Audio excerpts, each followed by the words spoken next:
šviesų jau seniai atėjo laikas, elgės kaip vaikas, nesubrendęs, besaikis, tai nusiteikiau, nukepsiu kaip antrekoto steiką.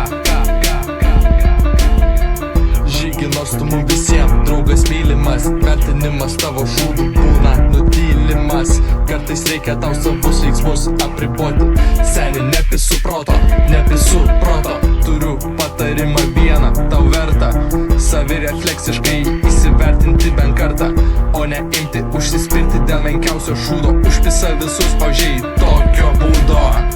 Išklausyk, ką sako aplinkiniai žmonės, negalvok, kad visi te masto kaip beždžionės. Net makakos tau turėtų pasakyti, ką nors tu kaip šuo imtum lot, kad jos nusišneka. Antra, nebeperžengdinėk fizinės ribos, prie visų lendi per drąsiai nuolatos. Šitaip tu gali juos labai užpisti, netgi tavo mamos bairiai sugebėjo įgrįsti.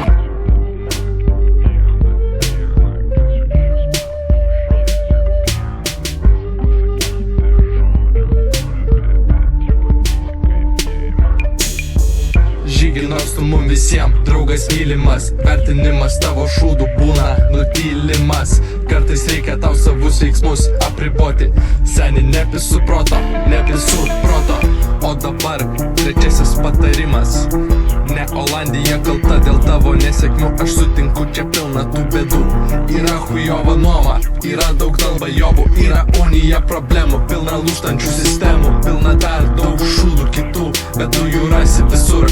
Tad jeigu čia tikrai tai blogai kaip tu sakai, tave magistro studijoms priims VU mielai. Žygi nors tu mum visiems, draugas mylimas, vertinimas tavo šūdų būna nutylimas. Kartais reikia tau savus veiksmus apriboti, seni nepisu proto.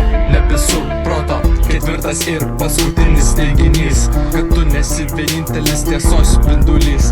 Aš suprantu, kad tavo nuomonė yra svarbiausia, vienintelė teisinga ir logiška daugiausiai.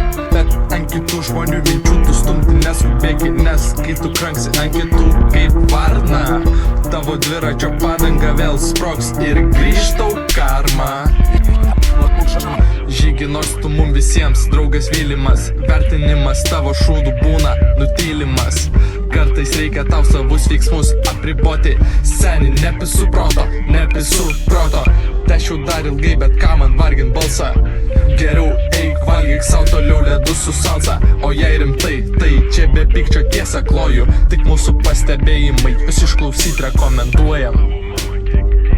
Kadangi aš nesu joks ego povas, Žygi, lauksiu tavo atsako, jei išdrįsi žengti į kovą.